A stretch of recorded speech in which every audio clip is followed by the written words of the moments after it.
તો દોસ્તો, જય શ્રી કૃષ્ણ. સ્વાગત છે તમારું બધાનું નિકિતાની રસોઈમાં. આજે આપણે બનાવીશું સરસ મજાનું સિંગ ભજીયાનું શાક. તો તેના માટે સૌ પ્રથમ આપણે એક પેન લઈશું અને પેનમાં આપણે 2 ચમચી જેટલું તેલ એડ કરીશું.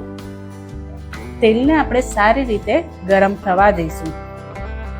તેલ બરાબર ગરમ થઈ જાય એટલે આપણે તેમાં અડધી ચમચી જેટલું જીરું એડ કરીશું. જીરાને પણ સારી રીતે તતડવા દઈશું. જીરું તતડી જાય પછી આપણે એમાં થોડી ચપટી જેટલી છે એ હિંગ એડ કરીશું અને 2 જેવા સૂકા મરચાં અને 2 તમાલપત્ર તે પણ એડ કરીશું. અને આ 2 ઝીણા લીલા મરચાં સમારેલા છે તે એડ કરીશું. આદુ લસણની પેસ્ટ છે તે એડ કરીશું. બધી જ વસ્તુને આપણે સારી રીતે હલાવીને મિક્સ કરી લઈશું અને તેને સતળવા દઈશું જ્યાં સુધી તેમાંથી કાચો સ્વાદ જતો ના રહે ત્યાં સુધી. હવે એમાં આપણે આ 3 ડુંગળી છે જે ક્રશ કરી રાખી છે તે એડ કરીશું. હવે ડુંગળીને પણ આપણે સારી રીતે હલાવીને મિક્સ કરી લઈશું મસાલામાં અને ડુંગળીને આપણે 5 મિનિટ માટે સતળાવા દઈશું. ડુંગળી સતરાઈ જાય એટલે આ ટામેટાની પ્યુરે છે તે એડ કરીશું. 2 મોટા ટામેટા હતા અને તેની પ્યુરે બનાવી છે તે એડ કરીશું. અને ટામેટા જલ્દી ચડી જાય તે માટે આપણે તેમાં સ્વાદ મુજબ મીઠું એડ કરવાનું છે, 1 ચમચી જેટલું. બધી જ વસ્તુને આપણે સારી રીતે હલાવીને મિક્સ કરી લઈશું અને 5 મિનિટ થવા દઈશું. પછી તેમાં અડધી ચમચી જેટલી હળદર એડ કરીશું.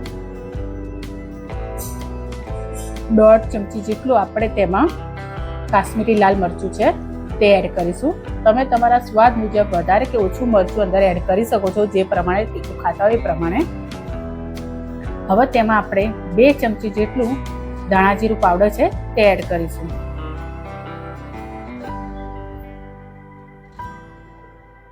હવે અડધી ચમચી જેટલો જે ગરમ મસાલો છે તે એડ કરીશું.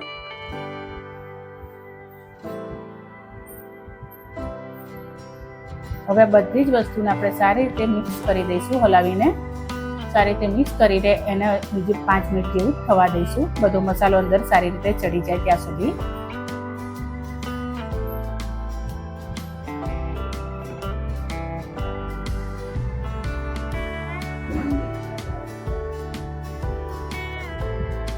મસાલોને આપણે ફરી હલાવી લઈશું. તો અંદર મસાલો સારી રીતે ચડી ગયો છે.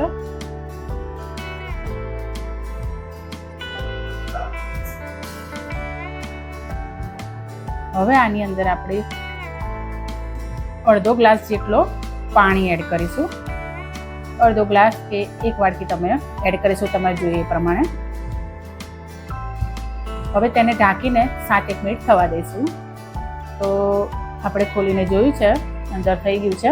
હવે એને આપણે છે ને 2 ચમચી જેટલી અંદર ક્રીમ એડ કરીશું. જો તમારી પાસે ક્રીમ ના હોય તો તમે અંદર તમારી પાસે જે ઘરની તાજી મલાઈ હોય એ પણ સારી રીતે હલાવીને પતલી કરીને અંદર મિક્સ કરી શકો છો. મારી પાસે ક્રીમ હતું તો મેં ક્રીમ એડ કરી છે. તમે મલાઈ એડ કરી શકો છો. હલાવીને સારી રીતે મિક્સ કરી લઈશું. આને આપણે 5-1 મિનિટ થવા દઈશું. એ રીતે આપણે મિક્સ કરી લઈશું. હવે તેમાં આપણે રેડીમેડ જે સિંગ ભજીયા છે તે એડ કરીશું. તમે ઘરે બનાવીને પણ એડ કરી શકો છો. ઉપર થોડી કોથમીર છે તે એડ કરીશું. હવે બધી વસ્તુને સારી રીતે હલાવીને મિક્સ કરી દઈશું અને 2 મિનિટ માટે થવા દઈશું. આ શાકને તમે ભાખરી, રોટલા કે રોટલી સાથે ખાઈ શકો છો. તો તૈયાર છે આપણું સરસ મજાનું સિંગ ભજીયાનું શાક. તો આ શાકને મેં રોટલા સાથે સર્વ કર્યું છે. જો તમને લોકોને મારી આ રેસીપી ગમી હોય તો મારી ચેનલને લાઈક કરજો, શેર કરજો અને સબસ્ક્રાઈબ કરજો. અને હા, બાજુમાં જે બેલ આઇકન બટન આપ્યું છે તે પ્રેસ કરજો, જેથી આવનારી નવી રેસીપીની માહિતી સૌ પ્રથમ તમને મળે. જય શ્રી કૃષ્ણ.